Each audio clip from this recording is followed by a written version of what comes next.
Good afternoon, ladies and gentlemen. This is the banks of the Seine at Jenfosse, painted by Claude Monet in 1884 as part of his Banks of the Seine series. It was part of Impressionism, one of the first modern art movements in which Monet was a leading artist. This genre, in the late 19th century, was characterized by a move away from exact details, rather focusing on the emotion of the piece. However, Impressionism was not confined to art and can be found through music, literature, theatre, and more. My connection to Impressionism was not through art, but through music, specifically through the composer Claude Debussy. Claude Debussy was a late Romantic era composer who pioneered the Impressionist movement in music. His innovative style of harmony and orchestral colouring has shaped the musical culture since he began. I can confidently say that Debussy is one of my favourite composers, who introduced me to the idea of enjoying music, rather than the transaction-like experience I had before, where music was simply something that happened to me once a week.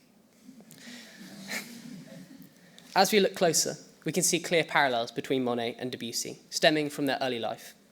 They were both born in Paris and moved away in early life, where they were taught their respective art forms by a family member.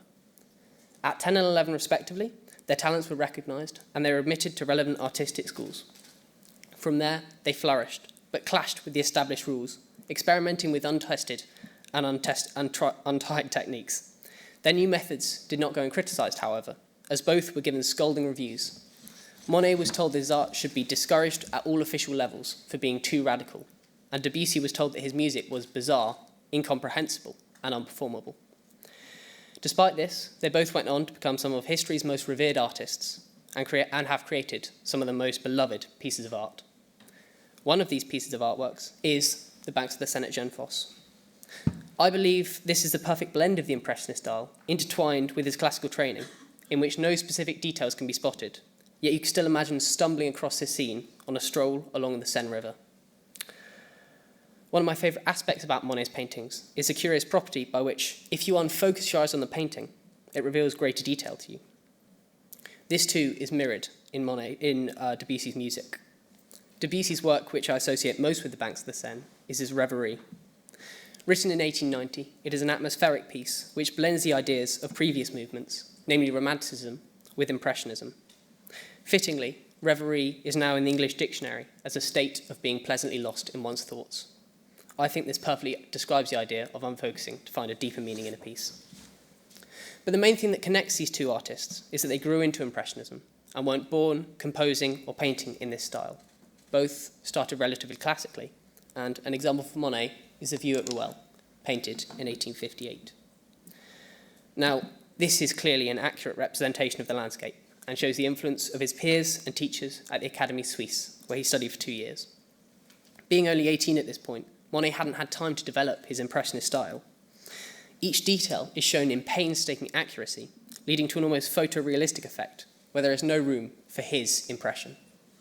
The colours further show this. Compared to later paintings, he uses duller, more natural tones, which truly represent the landscape, not how he remembers it. This is clearly not part of the Impressionist movement. My musical counterpart to this is Debussy's Arabesque No. 1.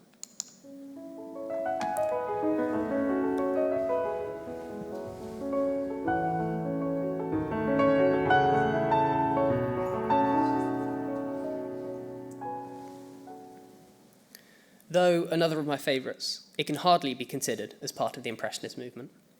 It uses many traditional techniques and sticks firmly in its two keys, E and A major.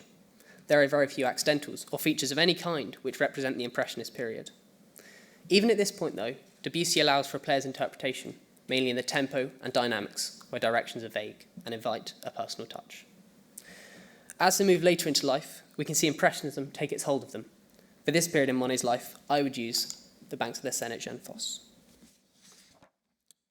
Painted nearly 30 years later than The View at Ruelle, we can see a clear difference in styles. In this piece, very few exact details can be seen. We can now see the influence of some of those he studied together, namely Pierre-Auguste Renoir and Alfred Sisley. They worked closely together, which can be shown by the fact that Monet and Renoir discovered that shadows were not just made up of blacks and browns, but were actually the reflections of surrounding colours.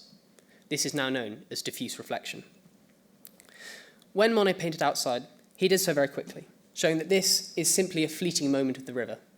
However, Monet spent weeks observing the river before painting it, allowing him to experience it at all times and in all types of weather. This means that, though it is a painting of an instant, it has all the details of one that has been painted over weeks. This is not what the bank looked like, but how Monet remembered it. The last notable change was in his brushstrokes, something he constantly developed throughout his life. In the view at Rouelle, he uses thin, controlled brushstrokes, whereas in this one, they are significantly thicker and quicker, which is shown by the swirling, streaking colours. The colours further show us that Monet is almost in between his classical training and his new Impressionist ideas. Impressionism here is clear through the use of vibrant, unrealistic colours, but his classical side is also apparent. He distinctly separates the colours of red, green, and blue into three distinct regions: the trees, the grass, and the mountain. The complementary colours of green and red create contrast, and the distinct regions lead to a greater sense of order, something that is less common in his later works. As stated before, my musical counterpart to this is Debussy's Reverie. Try to unfocus your eyes on the painting as you listen.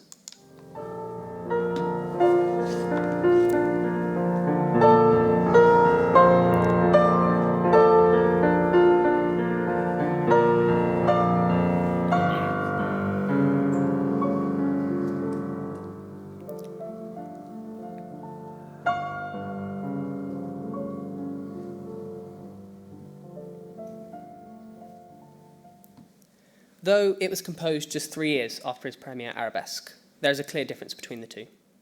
I would argue the Reverie is significantly easier to play, allowing each player to add their own interpretation. Its soft, slow melody adds to this, further evoking this dream state.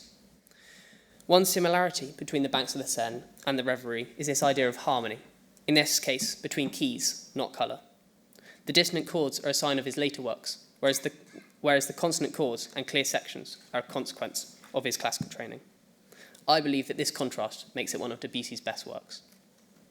He, however, felt differently, stating, "I wrote it in a hurry years ago. It is a work of no consequence, and I frankly consider it no good." However, I believe that writing it in a hurry made it more impressionist than if he had carefully considered each note. By rushing, he had to compose it on intuition and feeling rather than technique, a key characteristic of Impressionism. I wonder, though, that if in later life, after fully embracing Impressionism, he would have changed this opinion.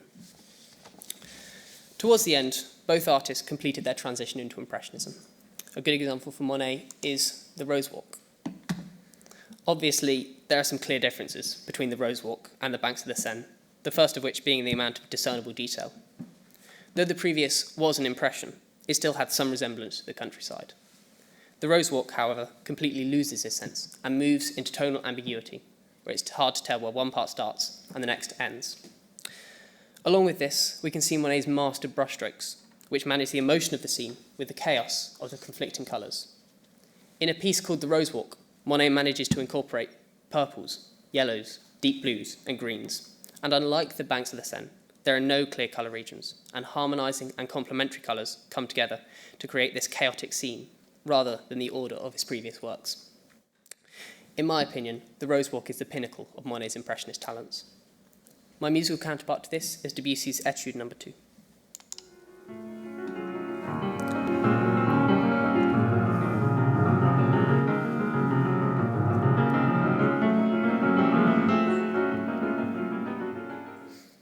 Like The Rose Walk, it truly embraces this idea of tonal ambiguity, in this case between keys.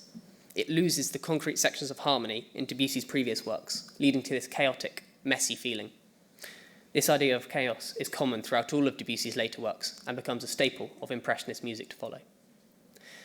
And this brings me back to a question. Is this a one-off, or are there connections between art and music throughout history? In this presentation, I found connections between the artists' lives, their techniques, and most of all, the ideas behind their works. Common themes such as harmony, colour, and I'm focusing to find a greater meaning are both key to these artists. And in a wider view of time, I found that, yes, music and art have always been connected. They've gone through the same periods: the Renaissance, Baroque, Romanticism, and now modernism. So now I ask you, where are they taking us next? Thank you for listening.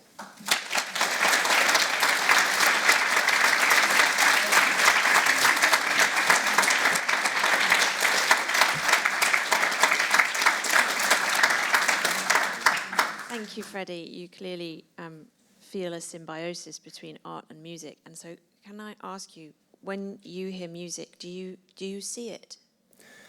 That's a great question.